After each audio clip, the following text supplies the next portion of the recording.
Who would have thought that the man whose face alone made people laugh was quietly dealing with heartbreak, health crises, and terrible money problems? Oliver Hardy, one half of the famous comedy team Laurel and Hardy, won people over with his perfect timing and warm style of comedy.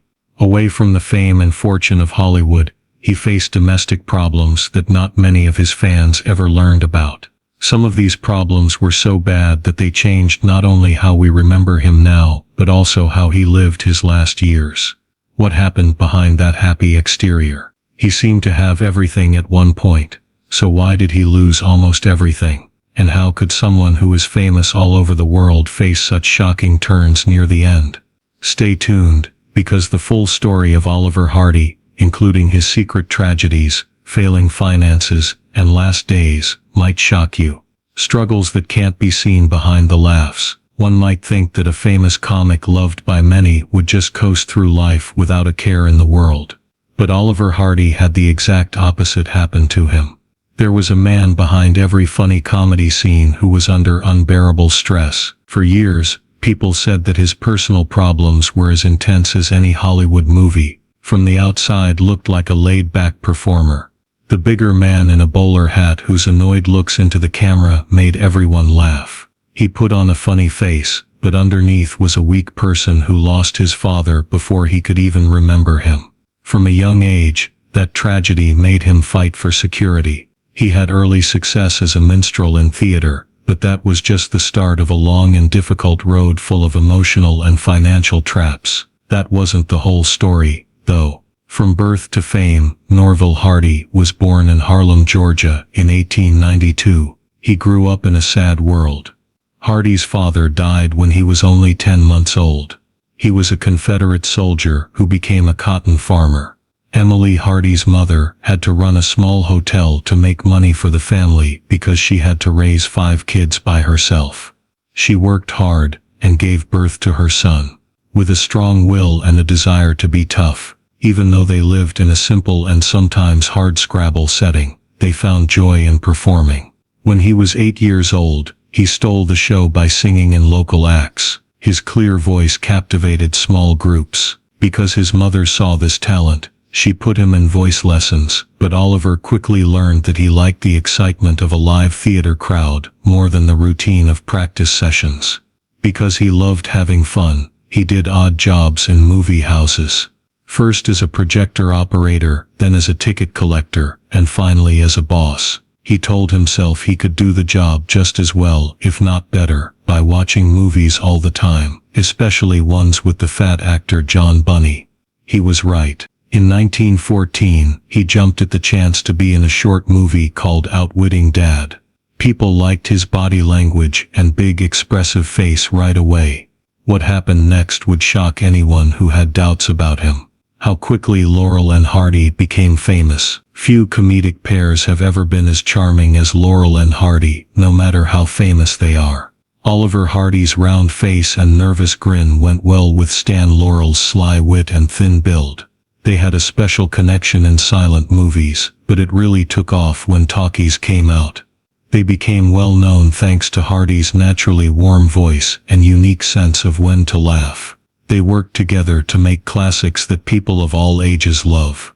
One of their most well-known shorts, The Music Box, turned. Hardy's frustrated sighs, Stan's clumsy moves, and their constant back-and-forth fighting turned moving a piano into comic gold. This style of humor is timeless and appeals to everyone. A lot of people lined up, and Hollywood companies rushed to sign them. Still, a personal storm was building up in the background. Even though Hardy was a great comedian, he had to deal with a lot of stress from shooting schedules that never ended, contract disputes, and they can't stop wanting to gamble with big stakes. In public, he seemed happy, but behind the scenes, he was going through a lot of sadness that was about to overshadow his fame. But these cracks in his personal life were just the start of his problems, including rocky relationships and fights with himself. Oliver Hardy brought a lot of happiness to the world on screen, but his relationships off-screen told a different story. He got married 3 times, and each time there was a secret area of pain in his heart. Kultik's first marriage to the musician Madeline, whose name is sometimes spelled Mullane, seemed like a dream at first. They met when Hardy was just starting out in movies. For a while they both loved the arts, but Hollywood's demands were too much for them, and the relationship ended because they had to travel and shoot all the time. The divorce that followed in 1920 left Hardy in shock. His second marriage to actress Myrtle Reeves gave people hope again. They both knew a lot about show business, which helped them get along at first, but Myrtle had a major problem with drinking. Their relationship was ruined by her problems, which made daily life a mess. As Hardy's fame grew, things in their home became less stable. They split up in 1937, mentally and physically worn out. To his surprise, Hardy did find lasting happiness when he married Virginia Lucille Jones, a script girl he met while shooting The Flying Deuces. In contrast to his first two marriages, which were tense, his third marriage brought him peace. Hardy felt more stable than he had in a long time because of Lucille's loving nature. Even though he was having health problems, she stuck by him and gave him the mental support that his busy celebrity life had often denied him. They stayed together until he died, which shows the unwavering love that he had been missing before. Even if you don't believe it, his dedication could protect him from the impending financial problems. There would be great highs and terrible lows. Oliver Hardy made a huge amount of money in the past that would be worth millions of dollars today. He is said to have made about $88,000 in 1937, which was a huge amount of money at the time when a normal house only cost a few $1,000s. When he was at the height of his fame, everything seemed open for him. But what Hardy did behind the scenes tells a different story. He had always been drawn to gambling in a special way. He almost never said no to high-stakes bets, whether they were on horse races, cards, or something else. His divorces also left him with big cash problems. Besides that, at the time, Hollywood contracts didn't include the residual deals that stars today take for granted. This meant that he didn't get any extra money after a movie's run in theaters, even though he made a lot of money from box office hits. After those checks stopped, he didn't have much to fall back on. Friends noticed that he quickly became rich and also had a bad habit of spending, losing, and putting money in the wrong things. By the early 1950s, he no longer lived the lavish life that made him famous. The fancy homes in the best parts of Los Angeles were gone. A simple house in the San Fernando Valley took its place. For a man who had once been the picture of comic royalty, it was a sobering truth. But the worst blow was yet to come. His health was getting worse. Health getting worse in his last years. One of the saddest parts of Oliver Hardy's life was that his health got worse. In 1954, he had a slight heart attack that made him lose more than 150 pounds in about 3 months. Some people thought he was fighting cancer that would kill him soon, but the stories spread quickly, and formal information stayed scarce. Fans were shocked by the weight drop. Hardy used to be known for being round and happy-looking, but now he didn't seem like the same person at all. Besides all of that, he was also trying to quit smoking. Hahn joked that Laurel and Hardy puffed away like a freight train smokestack, which made Hardy's situation worse. When Hardy had a major stroke in September 1956, he was stuck in bed and couldn't talk.